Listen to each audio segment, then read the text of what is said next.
Yeah, like John said, my name is Jeremy Chan, and I have to make a correction. I don't think many of you actually know me because I haven't been here for a long time. This is actually my first night speaking at the mission in I don't know, like at least 5 or 6 years.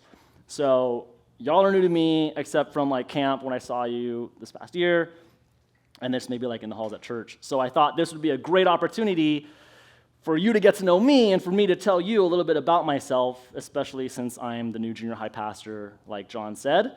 So what I'm going to talk about tonight is my testimony. I'm going to share it with you, and then from that, we're going to pull out some points that I hope will encourage you and edify you in your walk with the Lord. So to start, I want to show you a picture of my family, just so you get to know me a little bit. Beautiful family. God's blessed me with them. 3 awesome, goofy, funny, super spicy kids, especially the one in my wife's arms. She's she's our Sour Patch Kid. You guys ever see those Sour Patch Kid commercials? It's first they're sweet, and they're sour. So or is it the other way around? It doesn't matter. 1 minute she can be oh my gosh, Dad, I love you. And the next minute, literally the next second, no, stop, give it back. So I call her little spicy Sour Patch Kid. Before coming on board as a junior high pastor, like John said, I was overseeing Youth Venture. Do you guys know what Youth Venture is? How many of you don't know what Youth Venture is? Okay, that's not that bad. So, shout out Youth Venture Broadway. Youth Venture, for those of you who don't know, or if you're new, it's our church's outreach ministry in the local area in East County. So we got locations in El Cajon, Santee, Lakeside. Evan, Lakeside? No? All right, cool. So we operate those things as part of our ministry. Side note, I don't have a picture of it. I wish I did, but our location in North El Cajon is getting a brand new skate park, legit skate park. It's kind of got this really sweet hip into half pipe to skate plaza combo. So if you're down for that, you're welcome to check it out. Membership is free and whatever. Entrance is free. So, helmets required though, okay? Helmets required, safety first. Next slide. Before serving as Youth Venture Director, my wife and I were missionaries in Kenya. Do you guys know where Kenya is? Where's Kenya? Africa, East Africa. We lived in Kenya. Look, okay, this is not racist. You really can't see them because it's so hard to take pictures of black people when the sun is behind them. You can't say, oh, it's not racist. I live with them. I love them. Okay, you can't even see me because I have a beautiful tan, but you can spot me out because I'm the only there's one other white guy in there. But my wife and I were there to support Youth Venture in East Africa. We were there growing the ministry. We were there supporting, hey, attention, thank you, appreciate it. Yeah, see that you know that slide of my family? They're at home wishing I was there, and if you're here giggling and goofing while I'm talking, it's a bummer for them. So please let me get your attention and respect, okay? Thank you. Anyway, we were in Africa. We were in East Africa, in Kenya, for 2.5 years. We just got back right before COVID. So literally, I'm flying in, and they're doing temperature checks. And I was what is this? Why are you taking my temperature?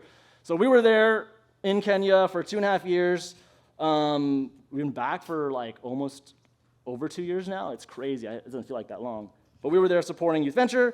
And before that, I don't have a picture, but I worked a few jobs here and there in San Diego, trying to find a career, support my family, my growing family at the time, yada yada, all that stuff that happens typically once you get out of college and school and all that. So that's the timeline of my life for the past 5 years or so. And it's been solely focused on ministry and just being grateful for the opportunity to be here, to work for the church, to just be a servant for God's kingdom. But when I was your guys' age, and I would say specifically as a junior and for seniors, and I'm bummed the seniors aren't here because, just because it's kind of relevant since it's my timeline, all I cared about at that time was snowboarding. And that's all I wanted to do. Does anybody else like to shred some gnarly pow-pow dingle-dunkle? Yeah, just so you know, Monique, real snowboarders don't call it gnarly pow-pow or any of that. We just say go snowboarding, just so you know. We also don't throw shakas. I mean, we do, but we don't. I do. Anyway, so snowboarding was like my life for probably like a decade. For like almost 10 years, all I cared about, all I ever wanted to do was snowboarding. Like I was all in for it. When I got a job as a college student, every penny I made went straight to buying new gear, buying season passes, like gas to get up to Big Bear and Mountain High, buying snowboard DVDs and magazines, if you guys remember what those are. Those were like the jam back then before YouTube videos. It was like the coolest way to like get involved and see like who the upcoming new riders were and learn new tricks and all that stuff. And so even the way I dressed and talked, like the way I spoke, it's rock up here, man. It reflected my like immersion into this culture. My wife jokes about me and my talking because sometimes when I get super tired, I have this kind of like this drawl, like snowboarders, like stereotypical snowboarders talk, and she makes fun of me for it. It's kind of like a mix between like a surfer who's high and like a guy who doesn't care about his life, and I guess they're kind of like the same thing. But that's kind of like how I talked, and it may come out tonight because I'm talking about snowboarding. So at the same time, this season of my life where I was like all in for snowboarding, and that's all I cared about, that's all I wanted to do, all I ever did with my free time, I also took it upon myself to start going to church for myself. Like most of you, if you go to Christian school, I had a regular exposure to God. I went to church almost every week. I had a religion class every day. I had chapel every week. I went to private Christian schools my entire life, from preschool through high school. So I was exposed to Christianity for like most of my life, my whole life up until that point. But as I started preparing for college, I knew that I had to keep going to church on my own to make that decision for myself if I didn't want to get sucked into this world of like the snowboard culture. And that culture is a really dark culture. There's a lot of partying and destructive tendencies and just things that like aren't good for your life because they're just not God-loving things. And so in this moment, in this season, I really had to decide, am I going to own my faith? Am I going to choose to follow the Lord for myself, or am I just going to let myself do something else that is not God-loving at all? And so I had to do that. And what really helped keep me accountable to that was my group of friends later on in high school.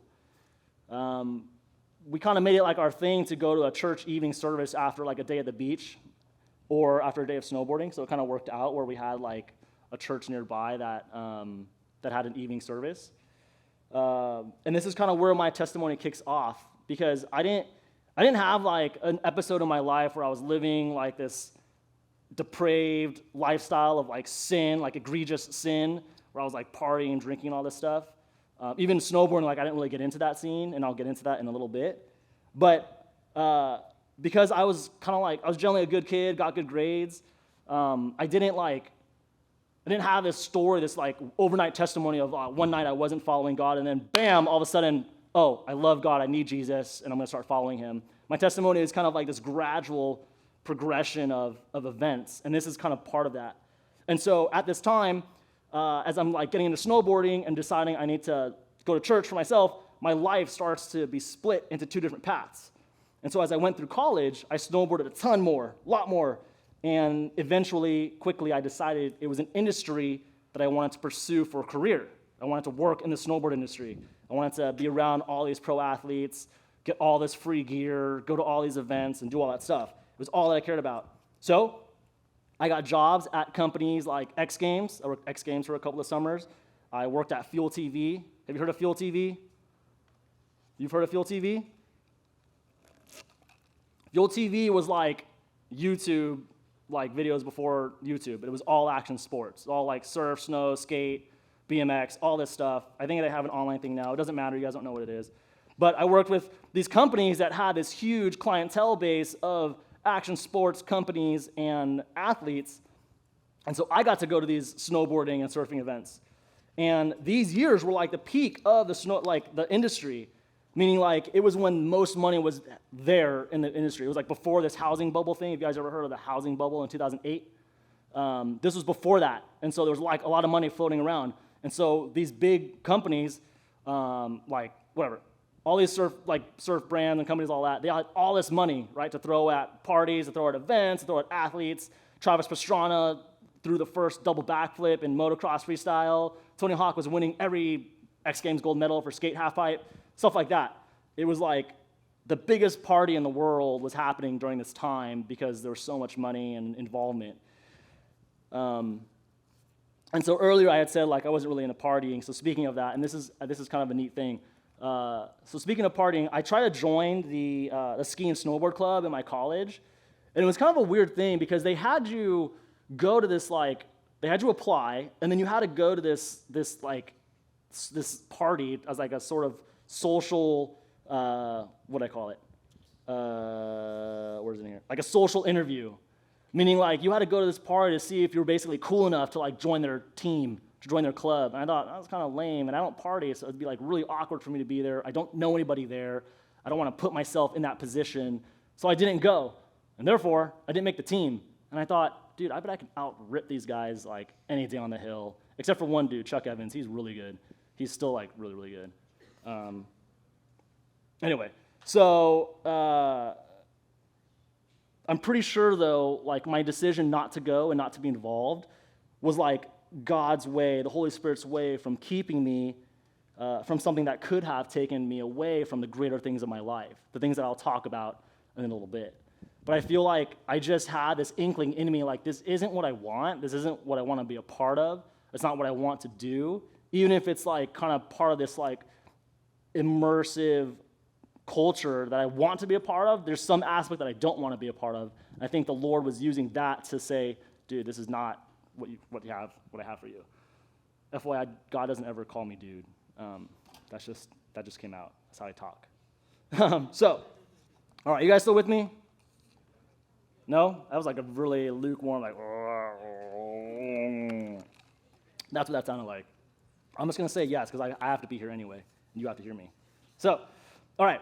At the same time, I was snowboarding my brains out. I was finishing up college and getting ready for grad school. And I was set on this like self-centered path to work in action sports that my graduate degree is in sport management.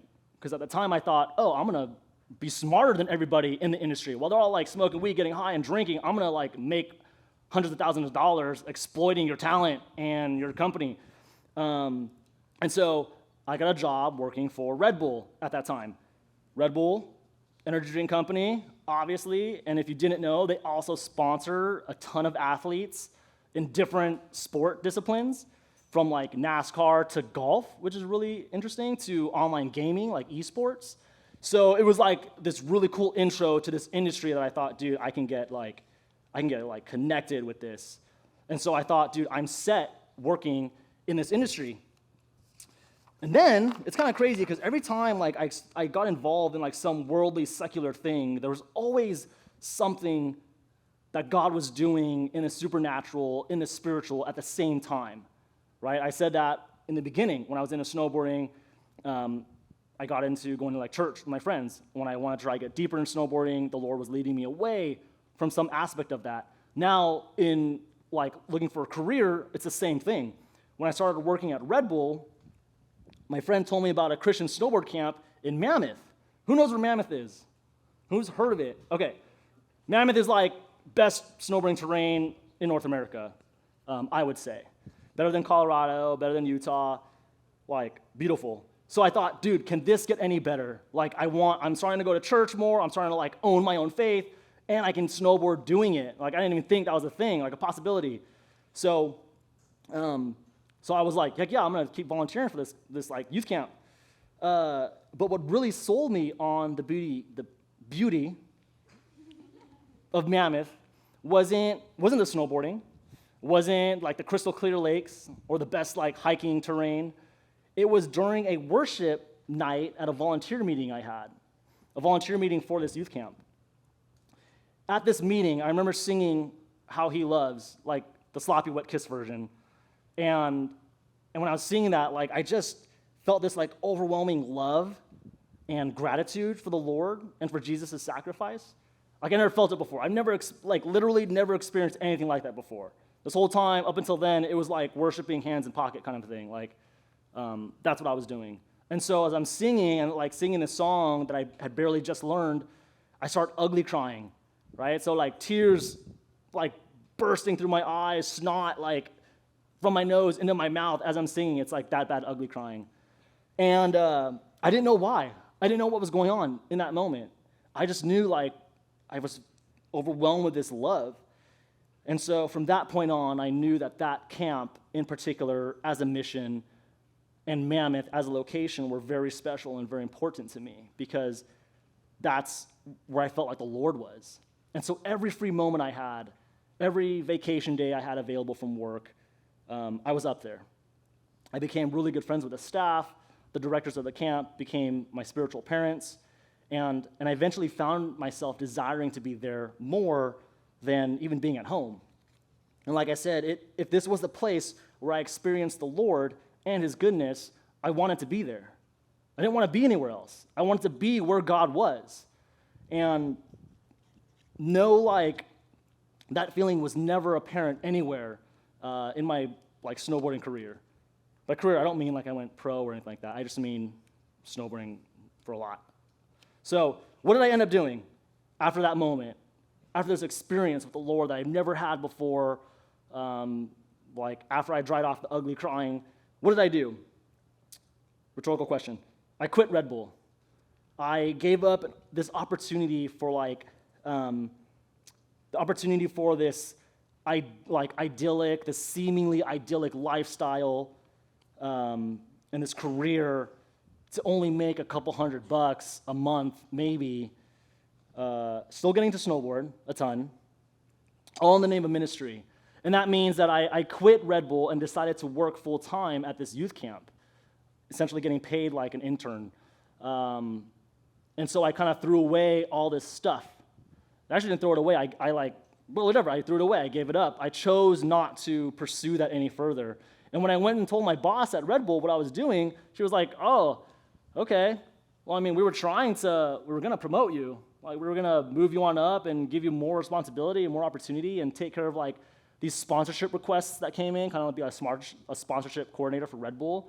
So it's like, if you're like a pro scooterer and you call Red Bull, like, hey, I want a scooter sponsorship, I would have said no because we don't sponsor scooters, and hung up the phone on you. So I made a deliberate decision, again, to own my faith and choose the Lord instead. And ever since then, I never looked back.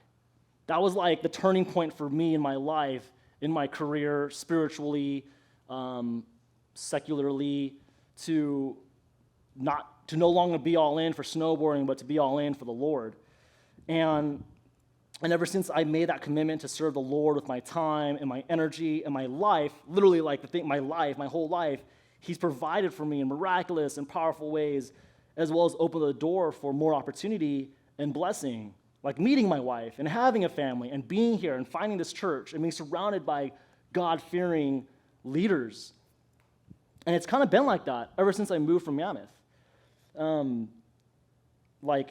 Since I moved from Mammoth to San Diego, it's been like that. This pattern of like God providing and God opening opportunity. And that's why I got to go to Kenya. That's why I'm here now, did Youth Venture and all that stuff. It was just like, the Apostle Paul talks about going from like glory to glory. And this is kind of like that earthly, I feel like an earthly version of that. And so, and it kind of was more evident when in retrospect, it's kind of evident that was happening because when I moved here, I never really got a job that I felt like was like the job for my career. There were a couple of times where I thought, oh, this is going to be my career. Like this job, this company, I'm going to work for this company and I'm going to grow and here's like what I want to do with this company. I want to be like a project manager at this company and like, yeah, you can be a project manager, but like then I got let go. So it kind of happened like that for a couple of jobs and I thought, Lord, what is going on? Like, I know I'm supposed to be here. Like I started my family here. Why is there not like some opportunity or position like getting me settled in here? And so I always seemed to run into like this wall when it came to growing myself professionally. But at the same time, the more that I gave myself or gave of myself to serving the church, serving this church in particular, and being involved, like just coming on, when this used to be on Tuesday nights, coming to Tuesday nights and leading a small group. The more the Lord provided new appointments and new opportunity for me to get involved even further. And John's been with me through that whole journey because he was kind of here like working like Matt Foreman was when I first started coming to this church. So John wasn't even a high school pastor when I started. No knock on you, Matt, obviously, right. So that gave me opportunity to help John and the high school pastor at the time lead trips to Mexico. Before that, it was like, I don't know, like what, 10 years? Was it that long? You don't know. It doesn't matter. It was a long time before, like, the last time they went to Mexico. And then my wife and I got asked to lead a college discipleship group from Foothills to Kenya for the first time in like 15 years. And then we lived in Kenya and came back, and I started overseeing Youth Venture, and now I'm overseeing the junior high ministry. And so it's just like new level, next level every time, that I exhibited faithfulness to the Lord and his calling and made myself available. And I'm not saying that to like pump myself up at all, like Lord, thank you for, your grace and your blessing to be able to do this. But I say that because as I gave more of myself to the Lord and to ministry, he provided more opportunity to be faithful and to be trustworthy and be a good steward of what he had for me in my life. So I want to pull out a couple of points about my testimony that I think are going to, again, hopefully encourage you and edify you. And these things are what helped me stay focused throughout, this, I don't know, like I said, like 10 or so years of my life. The first point that I want you guys to take home is have a vision for your life. Have a vision for your life. Proverbs 29:18 succinctly says, without vision, the people perish. Without vision, the people perish. The Hebrew word for vision is chazon, kind of like calzone, but not. Chazon. And the best way to translate chazon is by relating it to something like calling it like a prophetic vision or some divine communication from God. It's basically like the Lord gives you a word of knowledge or prophetic word about your life, and that's for you, right? That's going to help guide you and lead you into decision making and things like that. And so it means having a God-derived purpose for your life. Chazon is having a God-derived purpose for your life. And without a God-given plan, without God guiding your life, it's going to be filled with destructive tendencies. Some of these tendencies are going to be literal. You guys know what those are. There's substance abuse things like drugs, alcohol, sex, whatever, stuff like that, right? Real things. I'm not undermining the severity of those things. But it can also lead to other destructive behavior and attitude like anger, bitterness, disobedience, poor decision-making with your time and your money. So hopefully the seniors are learning about that right now. But destructive tendencies and destructive behaviors are going to come as a consequence if you don't have a God-derived purpose for your life, if you don't have chazon in your life. The English Standard Version of the Bible says the verse, Proverbs 29:18, this way, where there's no prophetic vision, the people cast off restraint. So in other words, if you're not asking or looking or seeking God's plan for your life, then you're going to lose control of it.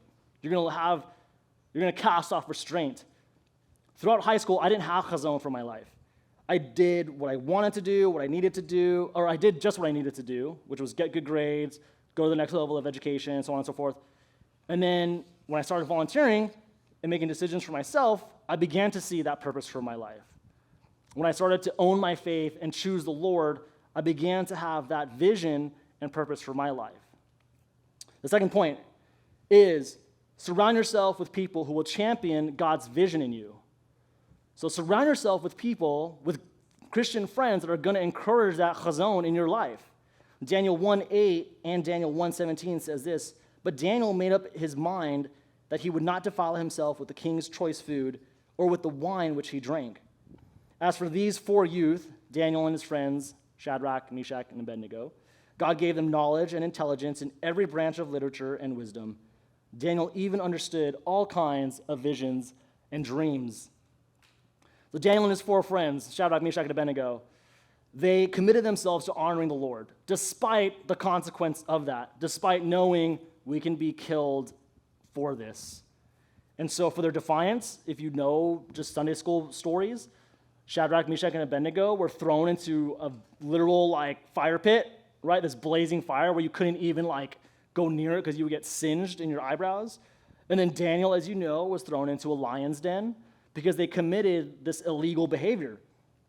And so I don't doubt that as they're talking about choosing to honor the Lord over obeying the king and not bowing to his idols and not eating his tainted food, that they thought, dude, we can die for this, but it's so worth it. We could die for our faith. We could die for our belief in God, the King, the God of Israel, but we are willing to die for that. And so surround yourself with people, with Christian friends. It sounds so cliche, but that's how important it is. You want people in your life that are going to champion and encourage you to live that God-ordained life that he has for you, to live out that vision that God has for you. So,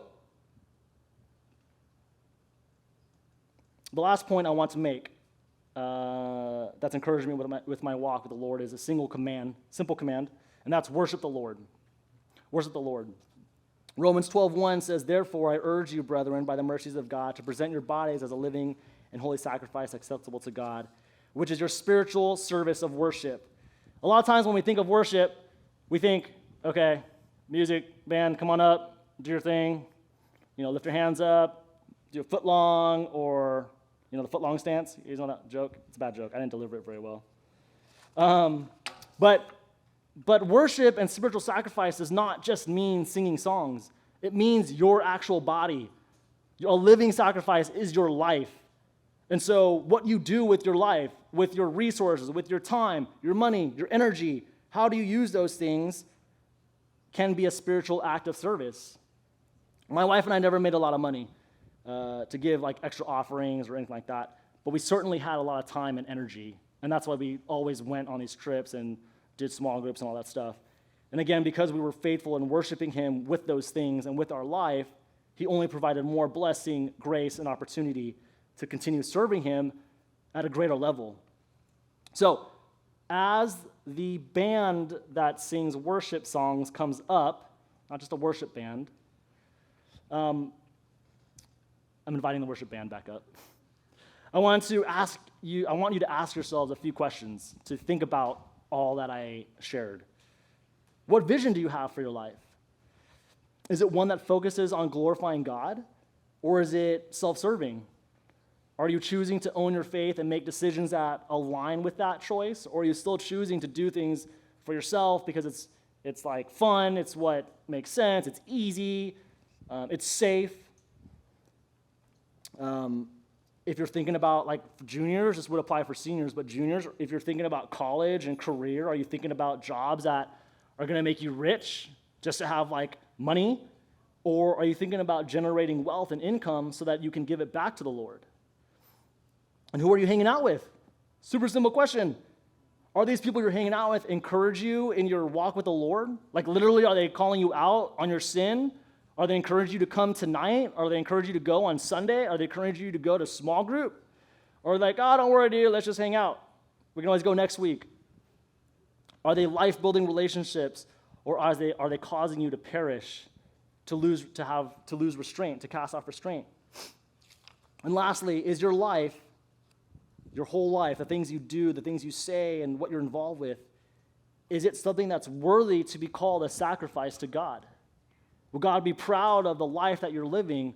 Or if you asked him if he was proud, he would just go, all right. Could be better. In a moment, you're going to have a chance to respond to these questions.